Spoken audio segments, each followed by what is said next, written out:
So, hello everyone. We'll see the rest of the topic, that is principles of design. I hope elements of design is clear to you now. Let's understand the principles of design.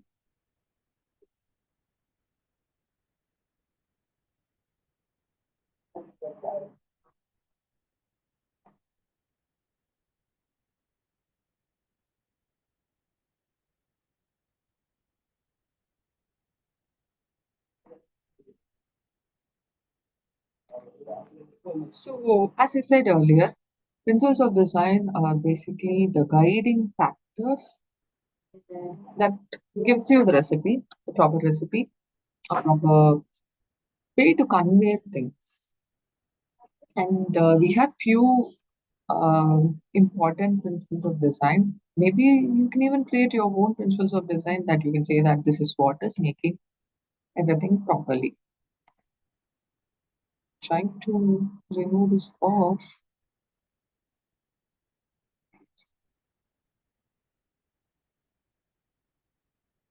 Okay. Yeah. So, for example, you have emphasis, balance, contrast, repetition, proportion, movement, white space.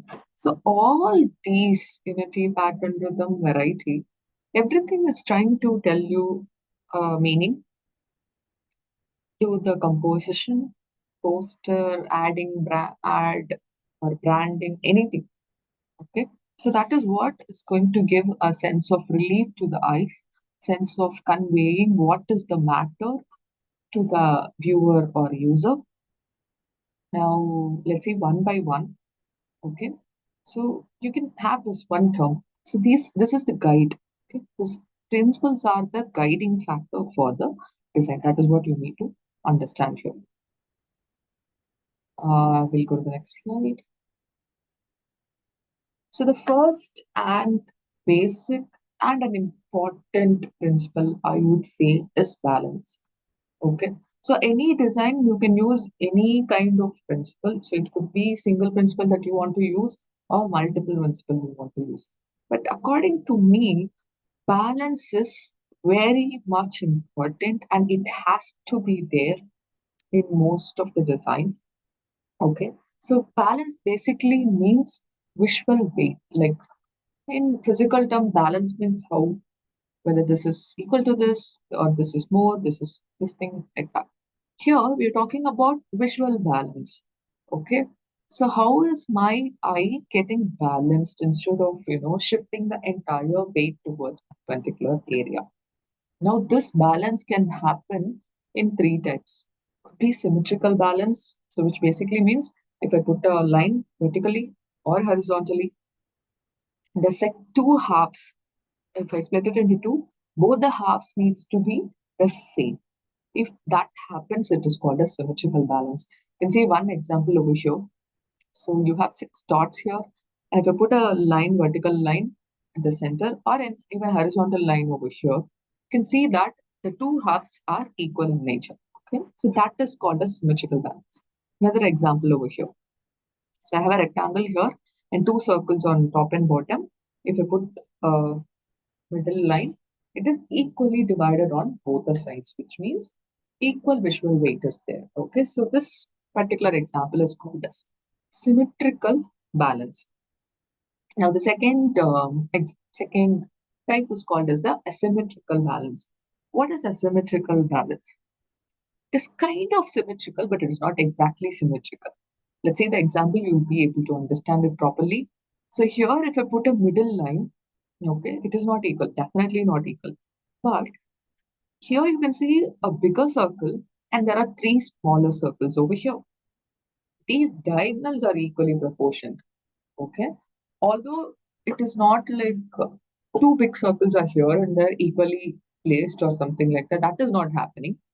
But you can see that this big circle is getting balanced by three smaller elements on the other side. Now, let's imagine these three smaller circles, instead of here, it is going somewhere over here. Then it is not visually balanced, right? The entire weight is going to one corner.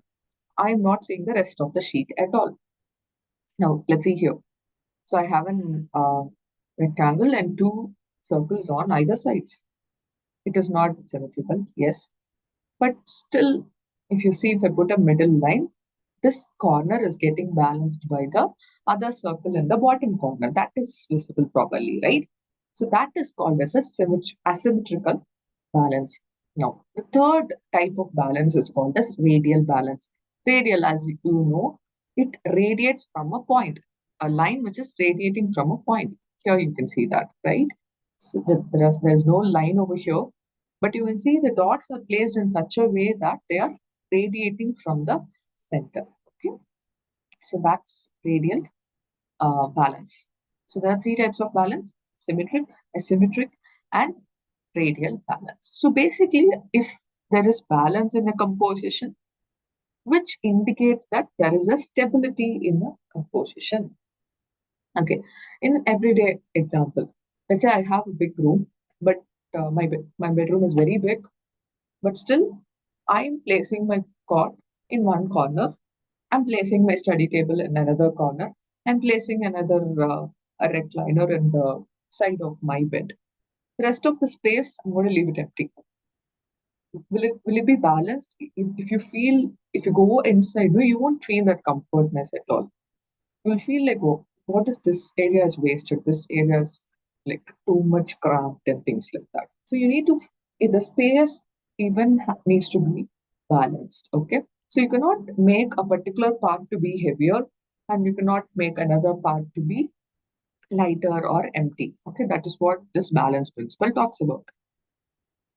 The second principle is called as contrast. So what is contrast? Okay, you would have studied complementary colors. All those are contrast only. So let's say there is a Indian wedding. You have hundreds of people there, 1,000 people also. In big weddings, you have 2,000, 3,000 people there. Now, there's one family who is American in nature. They're from America. The native is from America. Okay. Automatically, the entire 2,000 eyes, whenever they cross, you look at the foreigner. Right or wrong? Right. So that is the contrast. So there is a family of thing happening, but someone from the other family enters that particular space. Okay. That is called contrast. Okay. Contrast basically highlights the differences. So let's say I'm going to give you another way. So I have a group of monkeys here, and but what happened due to something? A goat enters that area inside a monkey cage. Automatically, you look at the monkey, although you have 30 monkeys there, you'll automatically look at the goat. So that is how contrast works. Something is there, but I'm introducing something from another family that they are getting highlighted. Instead of that 2,000 people, that foreign family is getting highlighted. Okay. So this kind of emphasis, you want to emphasize on something in terms of contrast. Okay. That is called as contrast. Now, how and all I can make a contrast. So I have examples here. Okay, contrast in terms of shape. Here you can see contrast in terms of color. Here you can see contrast in terms of scale. Size of the rectangle is getting linear here. There it is bigger. Here you can see the layout contrast. So automatically your eyes come to the clumsiness over here rather than your properly arranged squares. So that is how we create contrast. Okay. Now I have a white paper and I write here contrast in black. Although the white paper is large and with big white spaces, my eye directly goes to the term called contrast because it is written in black ink, which is creating a contrast. So you can always emphasize certain things by using this principle called contrast. So it draws your attention and it prevents monotony. You cannot say it is very monotonous and all. Right? When a design is full of squares, there's nothing to say. Here it is full of squares. Let's say one square has become circle. Then it's creating a kind of interest to the user perception. Okay, so in order to create an interest or emphasis to a particular element, you can use this principle called as contrast. Next one. So, emphasis. We already know contrast. Now, what is emphasis? contrast or emphasis are same thing. But emphasis, um, let's say in contrast, you have multiple things, and one of the thing is getting different, right? Here in emphasis, let's say there is a you have a church, you have a church in your area, right? Okay, but it has too many minarets attached to it and all, and too many towers attached to it. Yes, but what contrasts that particular building with the rest of the building? You have a cross on top, right? So that is the contrast, or that is the emphasis. What is that you want to show, tell the viewers, right? That is the emphasis that you have to give. Here you can see. Okay, so emphasis basically is the focal point, and it's very important because you have a big poster, and if you don't emphasize something, what will I know? I have to, search for the content which I need to see. What is that poster is conveying? I should not spend so much time on it. The moment you use emphasis, okay, this is the name of the movie. Yes, this is the heroine. This is the hero, and that this storyline is romantic in nature. Whatever. Okay, so that poster has to convey within few seconds. How do I use it? Use emphasis. Okay, emphasis ensures that viewers notice the most important part of the composition first. Why do I say first? Because, anyways, I'm going to look into the poster for other details. What time is the movie getting released? Is there a first day, first show? Or which particular theater is actually propaganding this particular movie? So, who's the director? Who's the music director? All these things I'm, anyways, are going to notice, but my eye directly goes to the movie name. So, which one do I need to see first? Okay, that you're deciding by using this principle. Okay. Now, even one more example is that you can even say in a newspaper, the headlines becomes the emphasis, right? That is very big in nature. So automatically my eye goes, what does the headline say today? That is how my mind goes. Next thing is rhythm or movement. Rhythm is actually a term which we use in music. Music basically is like giving that movement. So same way, rhythm and movement are always wherever there is a movement, okay, which means there is rhythm in a composition. So how do I create a rhythm in a composition? In music, okay, I create some sort of acoustical noises and becomes a music, or I use some kind of sound making instruments that creates a music. But how do I do it in a poster, right? So for which you have four types of rhythms. Okay, what are the four types? One, we call it as regular rhythm. Okay. Second, random rhythm. Third, alternating rhythm. And fourth one is a progressive rhythm. Okay. What is regular, random, progressive, alternative? We'll see it. But before stating that, just have this in mind. Whenever there is a repetition of one single element, okay, whenever there is repetition, then rhythm occurs. Okay, so let's say I'm repeating 5 circles in a composition, then the rhythm appears. Now, regular rhythm basically means if you repeat the same element again and again, it is called as regular rhythm. Okay. Let's say random rhythm. Random rhythm basically means it. I have an elephant turned left, again an elephant turned this way, left, right. Okay. So it is random in nature, right? Then that is called as the random rhythm. Alternating rhythm. So I have a circle, square, circle, square, circle, square. That way it is repeating. Okay, then that is called as alternating rhythm. Now, progressive rhythm basically here you can see, which basically means same element, but scale factor is used here, and it starts from a smaller scale to a bigger scale. This is progressive in nature, from small area to bigger area. Then that is called as the progressive rhythm. So everyday example, zebra crossing. So that is a regular rhythm where I have white strips that are repeated in a stretch. Are they changing in direction? Are they changing in color? Or are they changing in scale? No, they're going to be same, but in repetition. Then that is called as a regular rhythm.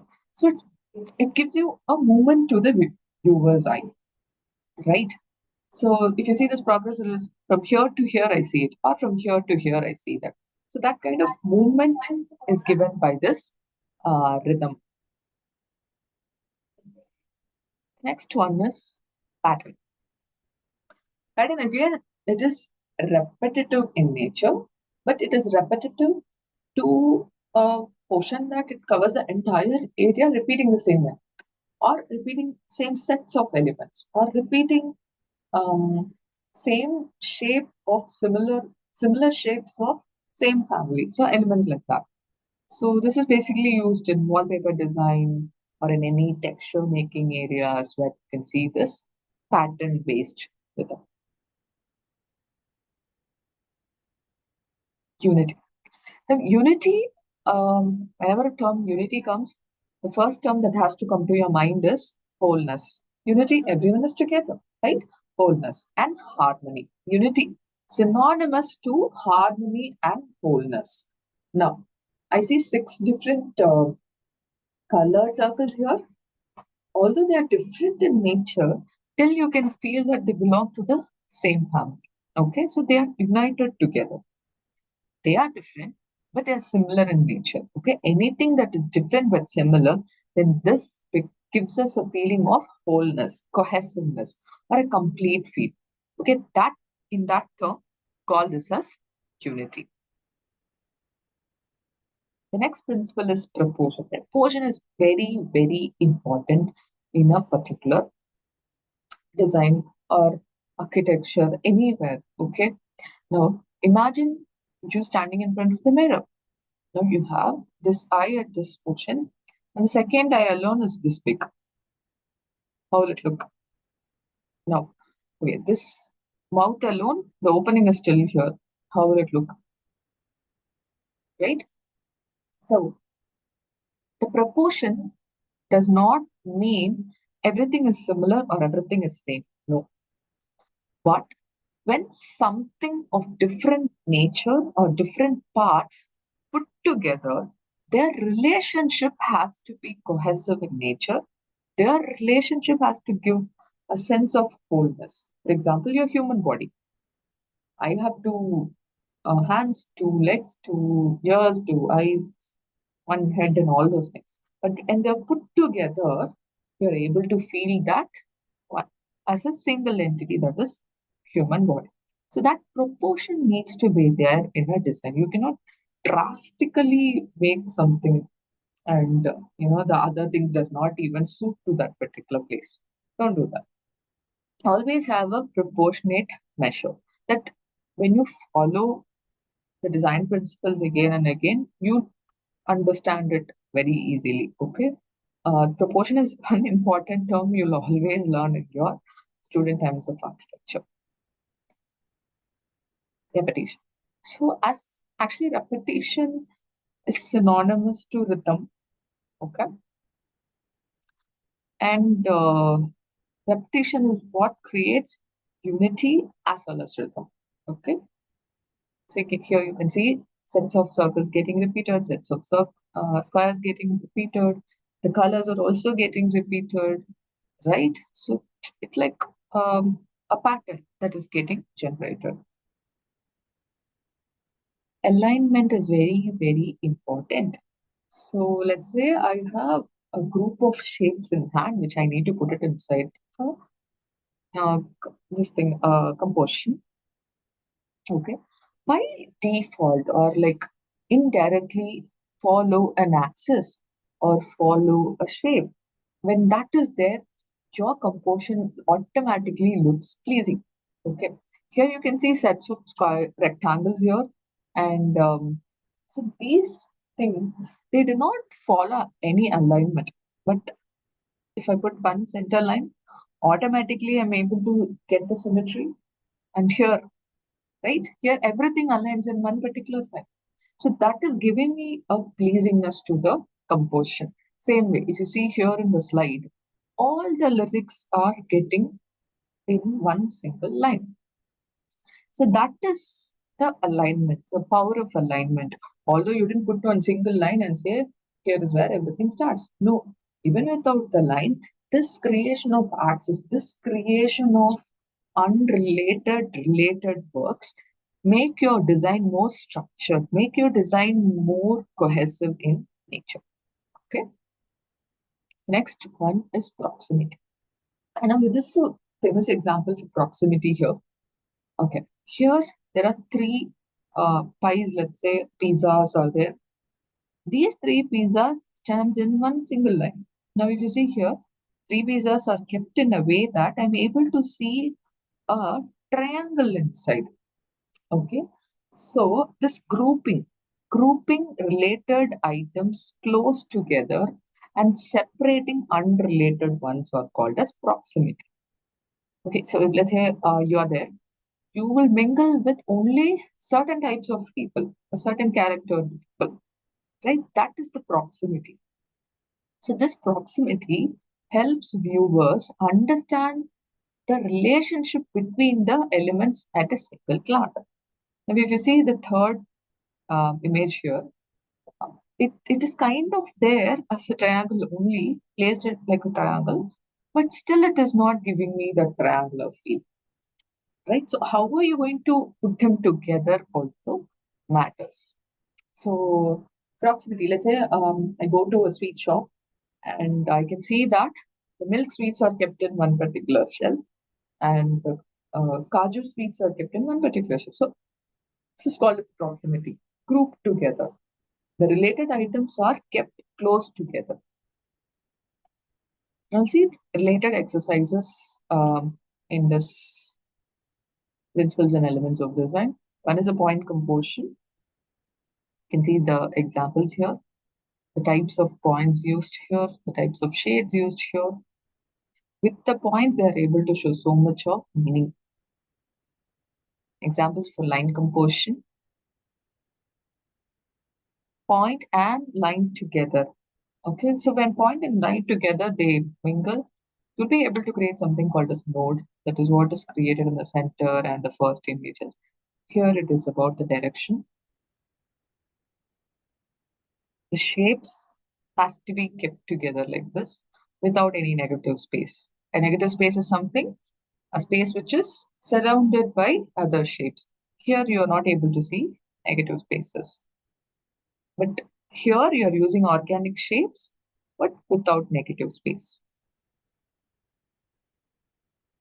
And this is creation of patterns using Gestalt theory, which basically it's about positive and negative space together.